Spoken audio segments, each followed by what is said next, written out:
An injury update on Bloodline member Jacob Fatu after concerns that the Samoan werewolf may have suffered an injury during the main event of SummerSlam this weekend.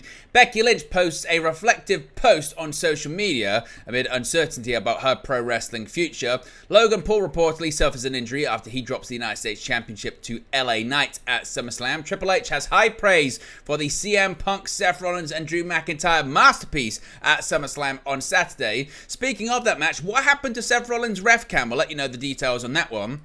Triple H lays out the agenda between him and WWE President Nick Khan for WWE in 2024. He also talks about John Cena's return to WWE, when we can expect him back to begin his retirement tour next year. Bron Breakker won the Intercontinental Championship at SummerSlam, but reportedly his match was significantly shorter than originally planned. Plus, Conrad Thompson leaked some emails involving an exchange between himself and the late Ultimate Warrior regarding the purchase of a championship belt.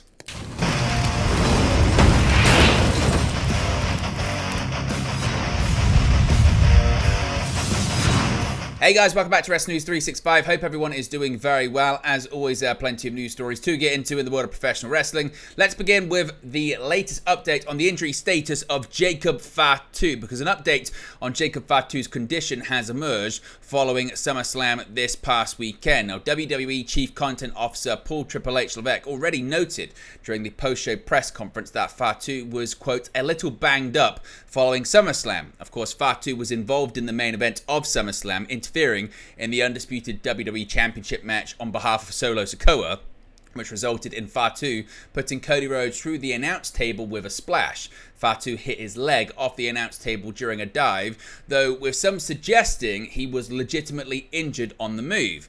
Now, Fatu, as you can see on the screen right there, was spotted in a walking boot following SummerSlam, but reports from Fightful Select and Dave Meltzer of the Wrestling Observer have noted that he was planned to sell the leg following his splash through the announce table at SummerSlam, although to what extent is unknown. Fatu was planned to sell an injury in order to keep him away from a confrontation with Roman Reigns during the former undisputed WWE Universal Champion's return in the closing moments of the PLE. Fightful also noted that Jey Uso and Jimmy Uso were never planned to be involved in the main event of SummerSlam on the side of Cody Rhodes. Talent and staff Fightful have spoken to also said they believe Jacob Fatu is okay following the August 3rd Premium Live event, although there is no confirmation beyond that. Now, it was revealed in April that Jacob Fatu had signed with WWE, having impressed on the independent wrestling scene and in Major League Wrestling. Fatu, of course, is part of Solo Sikoa's version of the Bloodline, with Sikoa, Tama Tonga, and Tonga Loa. Of course, we're getting more details on the legitimacy of his injury, if indeed he does have one. We'll let you know in an upcoming video. Now, Becky Lynch, it's been a while since we've heard from the man, but for the first time in quite some time, we've had a bit of a reflective post from the former WWE Women's World Champion. Former WWE superstar Becky Lynch is a bona fide legend and has made a major impact on women's wrestling in recent years. Her incredible career was the subject of a biography, WWE Legends documentary by A&E, where she reflected on her life inside the ring and outside of it. To promote the documentary, Lynch shared a reflective post on social media saying, quote, "It's been a hell of a career. Being the man for all of you was an honor. Being the mom for her is a privilege. Thanks for watching my bio on A&E TV," said Lynch. In the preview that was posted on social media, she explained how magic has happened in her life whenever she has trusted herself. Her husband and WWE superstar Seth Rollins called her the best wife, best mother, and best friend he's ever had, and that their daughter will have big shoes to fill. While some may assume that an A&E biography might signal the end of the star's career, several current stars, including the likes of Randy Orton and Roman Reigns, have had their documentaries air recently too. Season 4 of Biography WWE Legends docuseries has featured legends like Scott Hall, Stone Cold Steve Austin, Rob Van Dam, The Miz, Mark Henry, Paul Heyman, to name a few. Now, as for her current status, well, Lynch is currently a free agent after her WWE contract expired on June 1st.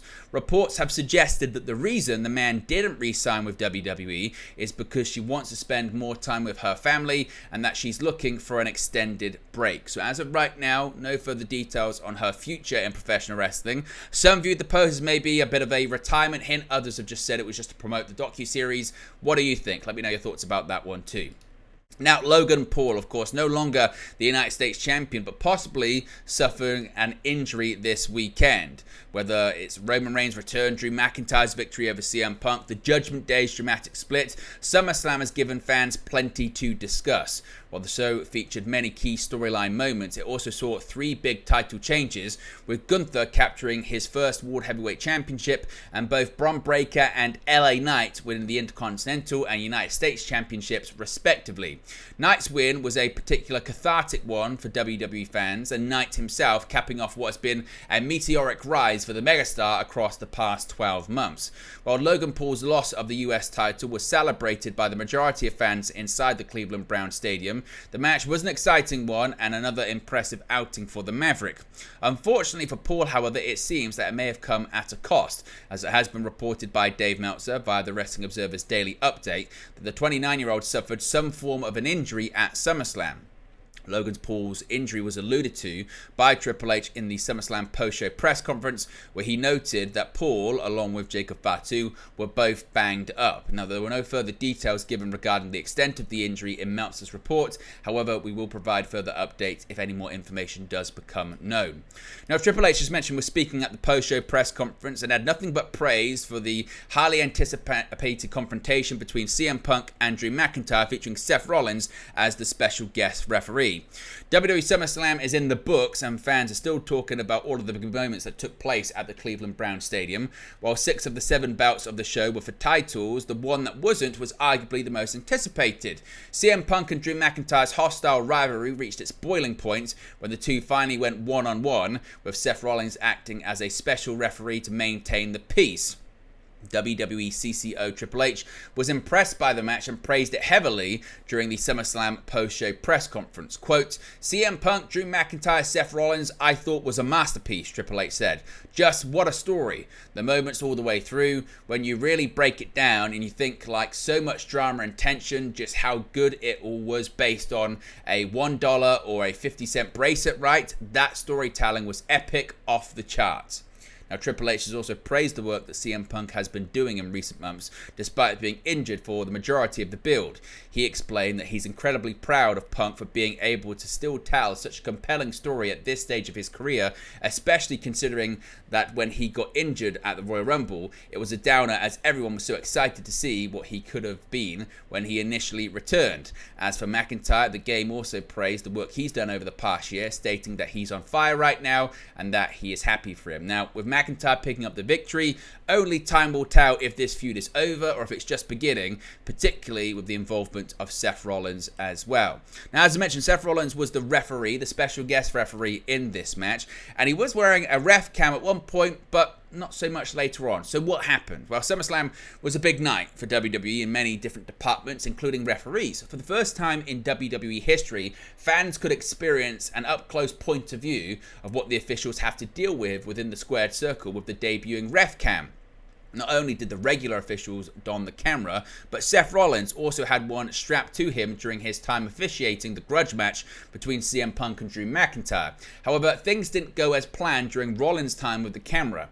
During the bout, Rollins could be seen removing the camera from his body, leading some to wonder whether it was part of the story of the match, or he simply didn't like wearing it, or just took it off because, again, he wasn't really feeling it. While according to Corey Brennan of Fightful Select, it was simply a technical error, as the battery pack fell off, meaning that there was no need for it, as it wasn't actually filming anything, leading to Rollins taking it off. There was reportedly no heat on Rollins for taking the camera off, as some may have suspected, given that it was new technology that WWE had promoted heavily in other matches, but because the battery pack falling off was seen as a possibility before the event, Rollins had no heat on him.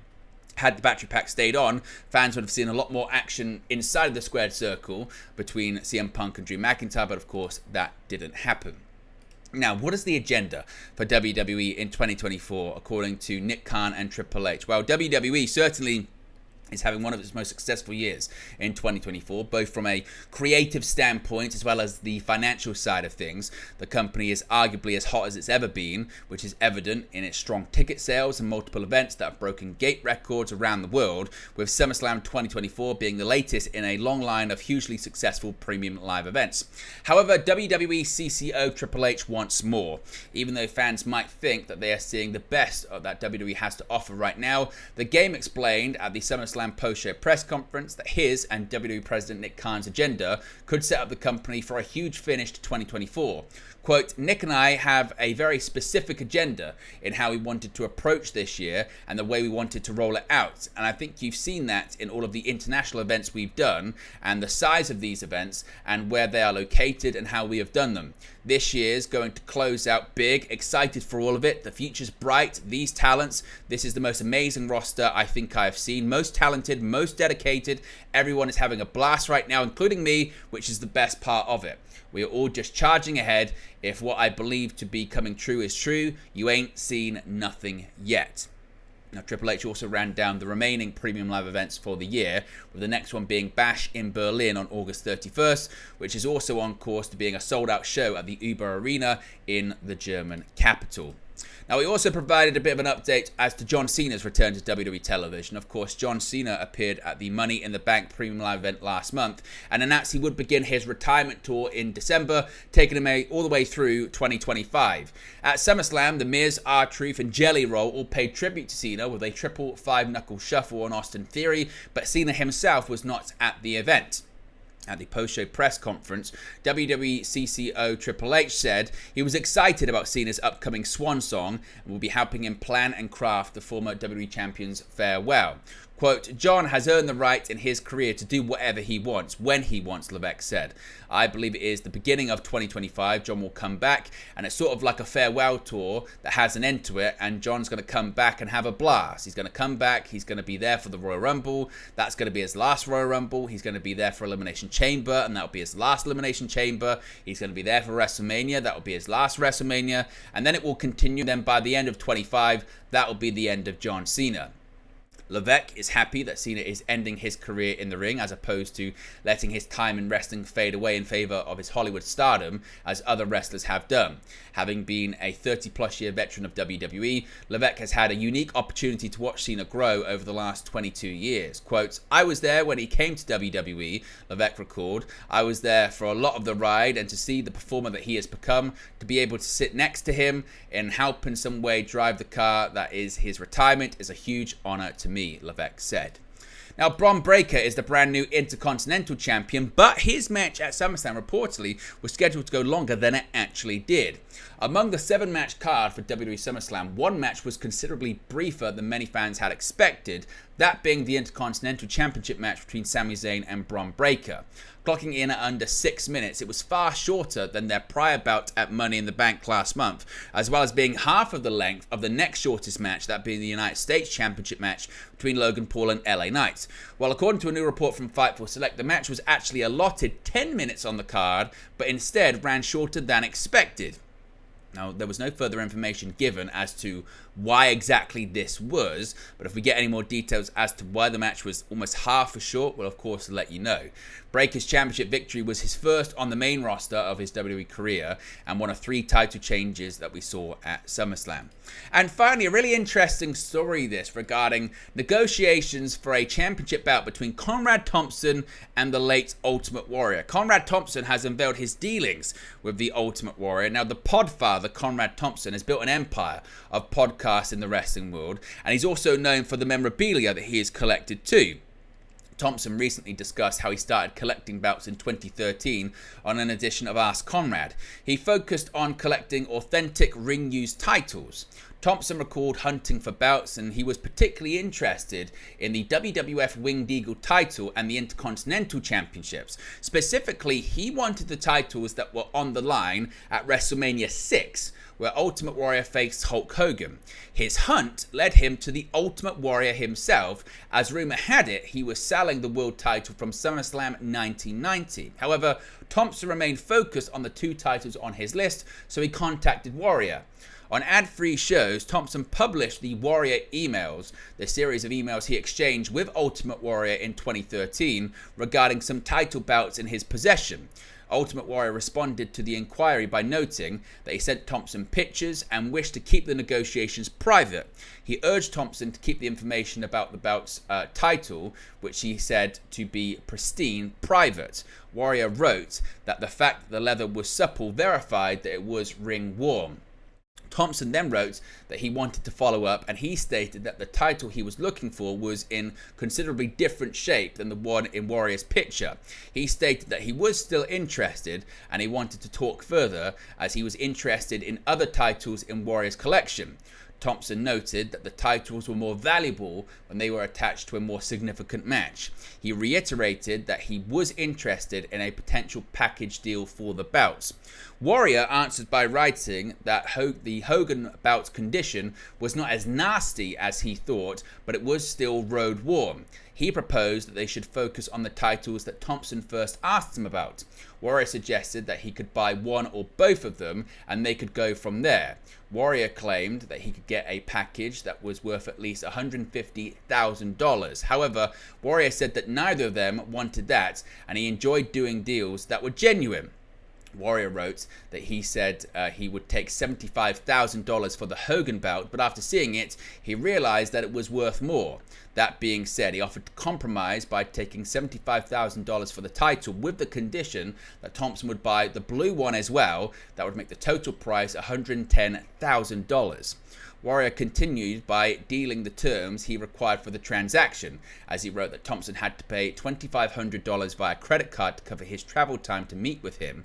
He explained that they would meet and he would give Thompson his attorney's name and number for security purposes. Warrior said that a no-show would mean that the $2,500 was non-refundable. However, otherwise that amount would be put towards the purchase and they would reschedule if needed. Warrior also wrote that he would process the payment on his private account. He stated that they both had to invest some faith in the other, and he stated that he had dealt with bad experiences in his dealings before. He wrote that he could not control how rumors and mischaracterization had affected his reputation, as it was otherwise impeccable with those he did business with. Thompson answered by saying that the pictures removed any doubt, and while he was not interested in the blue bout at $40,000, he asked about the yellow Intercontinental Championship and the Hogan title as a package. Thompson said he would be willing to pay a more sizable deposit if they could agree on a price. Warrior agreed and said that they had a deal, albeit with a $5,000 deposit. Thompson then replied by asking for pictures of the yellow Intercontinental Championship. He recalled how his friend, Dave Milliken, helped him feel comfortable with his belt purchases given his expertise. He wrote that Milliken advised him on the value of the belts that they would have on the open market. He admitted that he knew the belts were not officially for sale and he did not mind paying above market price due to his personal memories of the titles. Additionally, Thompson cited past sales of world title belts that went for $26,000 and $23,000. He wrote that Milliken suggested that he should pay Warrior no more than $50,000. Thompson also highlighted an eBay listing for a Winged Eagle belt that was priced at $23,500. He wrote that it was difficult to determine a true number he was willing to pay. He went on to extend an offer that he felt was fair, as he said he was willing to invest 150% of market value and write off a significant chunk as fun money. Thompson offered to pay $75,000 for both titles along with the deposit, and he again asked for pictures. He also pointed out that $75,000 was 3 times the $25,000 he had offered. Finally, Warrior replied by saying that he did not take the value for money for granted and they were just having a conversation. He wrote that it would have been best if Thompson had provided the information about the prices when they started negotiating. Warrior cited his past dealings and noted that they had been led astray as Thompson was doubting the sale. Warrior then stated that he could not use the information that Thompson provided. He said that he was not in the belt business, so what others paid for belts meant nothing to him. He wrote that the important question for a buyer to ask was how badly they wanted something, as the price for something so unique might be non-negotiable. Warrior also responded to Thompson by saying the only tricky part was when one turned to others to help them decide. Warrior wrote that his offer for the 2 belts was off the table and Thompson's other offer would not work. Finally, Warrior proposed $90,000 as the price for the Hogan belt, and the offer was only good for that day. He wrote that an electronic wire for a deposit to his bank account would have to happen that day. So it looks like that transaction never happened, but certainly an interesting insight into negotiations with the late WWE Hall of Famer. But there you go, guys. The latest pro wrestling news for you. Be sure to smash a like on the like button. Be sure to subscribe, bottom right-hand corner. As always, let me know your thoughts in the comment section below, and I'll speak to you again very, very soon. Hey guys, thank you for watching, listening, streaming, or however you come across this video. Be sure to click on the video on the right there to watch our next video, or click the bottom there to subscribe, or the bottom right-hand corner. Thank you very much, and I'll speak to you again very soon.